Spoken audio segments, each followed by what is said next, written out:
இந்த ஒரு நபர் ஒரு கார் மேல ஒரு பொம்மையை தூக்கி போடுறாரு. அந்த காருக்காரன் காரை ஸ்டாப் பண்றான். இந்த பொம்மையை தூக்கி போட்ட நபர் அந்த பொம்மையை கையில எடுத்துட்டு அந்த பக்கம் தூக்கி போடுறாரு. இவன் கூட இருந்த ஒரு பெண் அந்த காருக்கு முன்னாடி போய் அடிபட்ட மாதிரி நடிக்கிறா. அந்த காருக்காரன் டோர் ஓபன் பண்ணிட்டு வெளியே வர்றான். அந்த பெண் கூட இருந்த நபர் சொல்றான், இப்படி காரை வச்சு இடிச்சிட்டே அப்படின்னு சொல்லி கத்துறான். அந்த காருக்காரன் சாரி அப்படின்னு சொல்லி அந்த பெண்ணிட்ட மன்னிப்பு கேட்கிறான். அந்த நேரத்தில் அந்த பெண் கூட இருந்த நபர் அந்த காருக்குள்ள இருந்த பணத்தை ஆட்டை போடுறாரு. அடுத்து அந்த பெண்ணை பார்த்து கண்ணடிக்கிறான். நான் பணத்தை எடுத்துட்டேன் அப்படின்னு சொல்லி காட்டுறான். இந்த பெண்ணு காருக்காரனை பார்த்து நான் பார்த்துக்கிறேன் அப்படின்னு சொல்லி எந்திரிக்கிறா. அவன் கூட இருந்த நபர் அவளை கூட்டிட்டு போறான். இந்த காருக்காரன் கார்ல ஏறி உட்காந்துட்டு பின்னாடி அந்த பக்கம் பார்க்குறான். அந்த பக்கம் இருந்த பணம் காணாம போயிருச்சு. அப்பதான் யோசிக்கிறான், பணத்துக்காக இப்படிலாம் நாடகம் பண்ணியிருக்காங்க அப்படின்னு சொல்லி உடனே அந்த காரை வச்சு அவங்கள ஃபாலோ பண்றான். ஆனா 2 பேரும் ஓடி போறாங்க நிக்காம கொள்ளாம. இவனை விடாம துரத்துறான். கடைசியா ஒரு வீட்டுக்குள்ள போயிட்டாங்க. அந்த காருக்காரன் உடனே போலீஸ் கால் பண்ணி வர சொல்றான். அந்த போலீஸ்காரன் வந்த பின்னாடி வீட்டுக்குள்ள ஒளிஞ்சு இருக்கிறவங்கள பிடிக்கிறாங்க.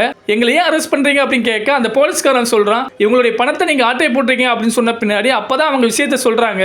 இந்த ஒரு வயசான நபர் நடந்து போறாங்க. அந்த நேரத்தில் இந்த நபர் அவங்களை இடிச்சிட்டு போறான். அந்த வயசான பெண் சொல்றா, நீ பார்த்து போக மாட்டே அப்படின்னு கேட்க இந்த நபர் சொல்றான், எனக்கு இந்த அட்ரஸ் தெரியாம புலம்பிட்டு இருக்கேன் அப்படின்னு சொல்லி அந்த அட்ரஸை காட்டுறான். இவங்க அந்த அட்ரஸ் வாங்கி ஓபன் பண்ணி பார்க்கறாங்க. உள்ள இருந்த மயக்க மருந்து அவங்க மேல பட்டுருச்சு. உடனே இந்த வயசான பெண்மணிக்கு ஏதோ ஒன்று ஆகுது. உடனே அவன் என்ன செய்யறான், உங்களை வீட்டுக்கு கூட்டிட்டு போறான் அப்படின்னு சொல்லி வீட்டுக்கு கூட்டிட்டு போறான். அங்க போன பின்னாடி அங்க இருந்த பணத்தையும் நகையும் ஆட்டையை போடுறான். இதை இந்த 2 பேரும் வெளியில இருந்து பார்த்துட்டு என்ன செய்யறாங்க, உடனே வீடியோ எடுக்கிறாங்க. அடுத்து இந்த நபர் வயசான பெண்மணியை கார்ல உட்கார வச்சு கூட்டிட்டு போறான். இந்த 2 பேரும் பின்னாடியே ஃபாலோ பண்ணி போறாங்க.